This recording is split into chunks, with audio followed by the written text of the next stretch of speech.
Hey, Critical Analysis, this is your video for Chapter 7, Vocabulary. So at this point, we're already in week 6 of the semester. It's flying by. Week 6 covers Chapters 7 and 8.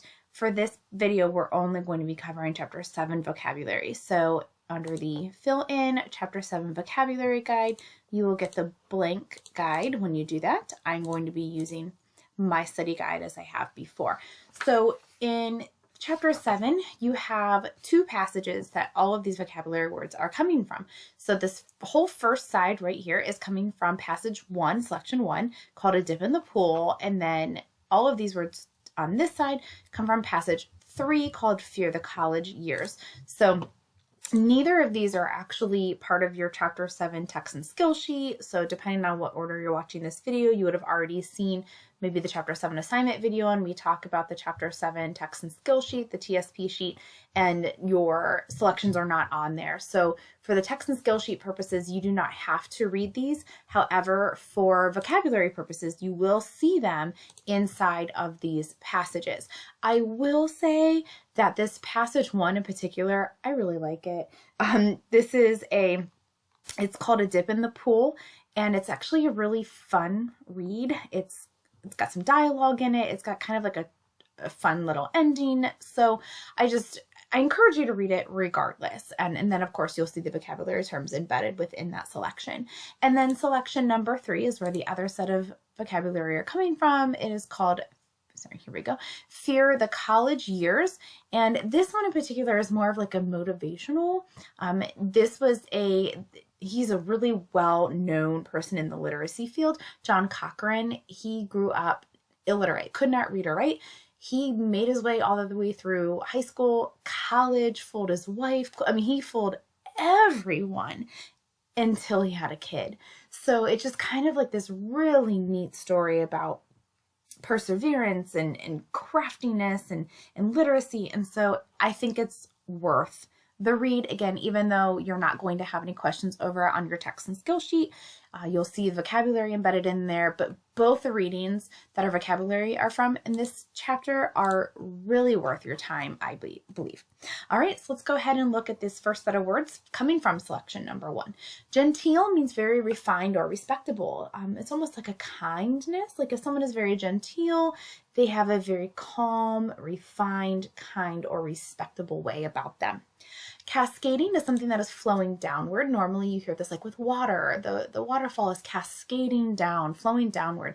You might also hear it like with someone's hair, like it's cascading over their shoulders, like flowing down.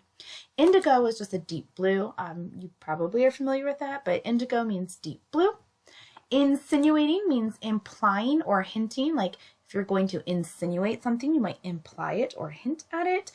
Insinuate meaning also to kind of suggest, or like what are you saying without saying it?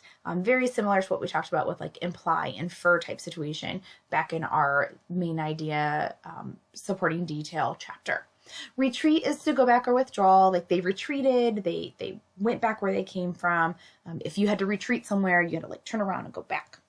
Sanatorium is a place where you receive medical treatment. So years ago, people who had any kind of mental disorder, honestly, and maybe they were deemed to be quote unquote outside like the confines of normality in society, they might have been sent to a sanatorium. This could have been for someone who maybe had like extreme anxiety or depression, or all the way up through a little bit more serious in terms of like the outside world scene, like schizophrenia, that type of stuff.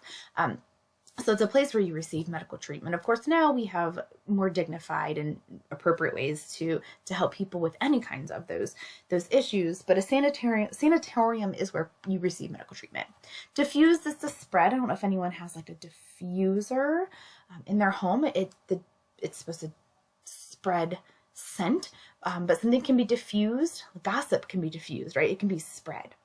Scurrying, to run or move quickly, like an animal sometimes will be described that way. It was scurrying across the floor. But of course, people can scurry, move very quickly. Purity, something very innocent. Pure means like it's free from immorality. It's not been touched negatively. And then swag are very valuable. So maybe you're at a very expensive party. You get swag at the end, like valuables, like a gift bag, or maybe someone just buys a lot of things, like they wear a lot of swag, a lot of valuable. All right, From there, our second set of vocabulary words, these are all coming from Fear the College Years about John Cochrane. Intermittently means it's not steady. So maybe like weather, let's think about weather. Maybe it might rain in the morning, stop, rain in the evening, stop, rain the next day. It's not steady, but it's kind of going off and on. Covert means it's not openly displayed. So if you have like some kind of covert operative, someone who is kind of like operating in the background or secret, or, it's not really out in the open. Competence, doing something really well. If you are competent in something, it means you know how to do it successfully. Cunning, very sneaky. I always think of my children. My daughter in particular has a sweet tooth, and so she's very sneaky about getting into the pantry and getting cookies. So she'll take them one at a time, so you barely notice any are missing. She's very cunning with her sugar. Masquerade is a false show. We might think of like a masquerade mask, like literal mask, which it can be like a masquerade ball, literal mask. But also a masquerade is sometimes like you can masquerade as something. You can pretend to be something, a false show. In this case, he was masquerading, John Cochrane in the story, he was masquerading as a student who could read. He was putting on a show. It wasn't real. He was hiding behind this false show.